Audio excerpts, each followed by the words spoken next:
નસવાડીમાં જે 4000 કરોડનો જે હાઇડ્રો પાવર પ્રોજેક્ટ આવે છે એના વિરોધમાં અહીંની સંઘર્ષ સમિતિના આમંત્રણને માન આપીને તમામ કોંગ્રેસના આગેવાનો દ્વારા અમે જનજાગૃતિ કાર્યક્રમ રાખવામાં આવ્યો.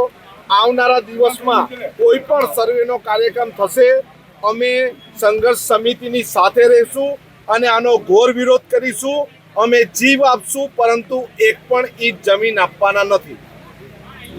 આગળની રણનીતિ શું હશે? હાઇડ્રો પ્રોજેક્ટ સરકાર બનાવવા માંગે છે.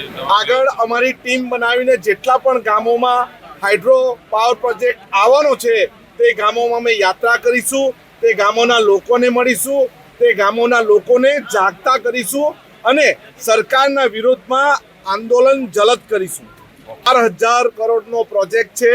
18 જેટલા ગામો વિસ્થાપિત થાય છે અને એની સાથેના ગામો પણ વિસ્થાપન થાય એવું છે અને લગભગ 25,000 જેટલા લોકોની રોજીરોટી જમીન સાથે મૂળમાંથી ઉખડી જાય એવું છે.